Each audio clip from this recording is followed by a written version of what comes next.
কারণ দিতেছে এই খাইল দেখছো কেমন হাঁটে যে বোতল হাতে নিয়ে কিন্তু হাঁটছে। কুক কিন্তু আর কেউ পাচ্ছে না, সবাই ফলো করছে। কখন যে তাকে আক্রমণ করে বলা যায় না। তারই সহপাঠীরা সবাই ক্ষুধার্ত, আর আমরা তাদেরকে দিয়ে দিলাম ঈদ বোনাস হিসাবে কোকাকোলা। ভরপুর এই স্পটটাও কিন্তু খুবই হাইট। তো মামুন উঠতেছে, আমি সবার পিছনে, আমি ভিডিও করতেছি, যার কারণে আমার ফেসটা খুবই কম আসছে। পিছনে ক্যামেরা দিয়ে ভিডিও করছি।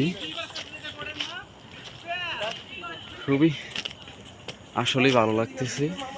তো সন্ধ্যাও হয়ে যাচ্ছে, কিছু কিছু ভয়ও পাচ্ছি,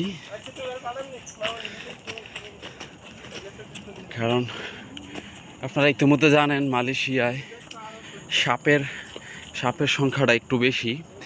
সেই সাথে হচ্ছে বাঘেও খুব আক্রমণ করে মালয়েশিয়ায় যারা আছে। আরেকটা বিষয় হচ্ছে সবাই সতর্ক থাকা উচিত, কারণ নীরব জায়গায় খুবই ভয়ঙ্কর।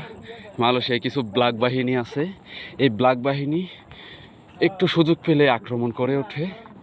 যে কেউর কাছে মোবাইল মানিব্যাগ যেটা সম্ভব ছিনতাই করে নিয়ে যায়। তো সেই সাথে সবাই একটু সতর্ক থাকবেন। পাহাড়ে আসলেন, পাহাড়ে কিংবা নীরব জায়গায় যদি ঘুরতে যান, বাঙালি ভাইদের উদ্দেশ্যে আমি একটা কথাই বলবো, যে আপনারা যখনই কোথাও ঘুরতে যাবেন, ঘুরতে গেলে নীরব কোনো স্থানে ঘুরতে গেলে আপনারা একা যাবেন না, 5-7 জনের একটা গ্রুপ করে নেবেন, গ্রুপ করে নীরবে ঘুরবেন।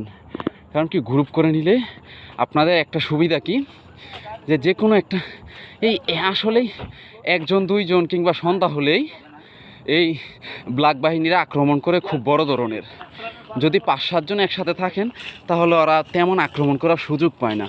আর সেই সাথে যদি 1-2 জনের সামনে একটি ভাগও পড়ে, বাঘেও আক্রমণ চালাইতে চায়, তাহলেও 2 জনে লড়াই করাটা খুবই কষ্টকর হয়ে যাবে। অবশ্যই বাঁচানোর মালিক মহান সৃষ্টিকর্তা। তারপরও যদি একটু সতর্ক থাকি আমরা, তাহলে কিন্তু আমাদের অনেক দুর্ঘটনার থেকেও বাঁচার সম্ভাবনা থাকে। আর সেই সাথে ব্ল্যাক বাহিনীও আপনাদের কোনো আক্রমণ করার সুযোগ থাকে না। তো আমি আমার যেই ক্ষুদ্র জ্ঞানে আমি বলতে চাই যে আপনারা আপনাদের সবাই 5-7 জনের একটা গ্রুপ করে আসবেন, বা 8 জনে 7-8 জনে যদি আসেন, তাহলে আপনাদের জন্য খুবই সুবিধা হবে, খুবই ভালো হবে। এই প্লেসটা কিন্তু খুবই সুন্দর। এই যে আমরা পাথরের এরিয়া আসছি, আর এই সাইডটি এখান থেকে মালয়েশিয়ার শহর খুবই ভালো লাগে, খুবই দেখা যায়। এখান থেকে হচ্ছে এই যে আমি যেহেতু মোবাইলে ভিডিও করছি, যার কারণে ক্লিয়ার দেখা যাচ্ছে না, কিন্তু বাড়িঘরগুলো খুবই ভালো লাগে। এই হচ্ছে বাড়িগুলো, এখান থেকে খুব সুন্দর করে দেখা যাচ্ছে।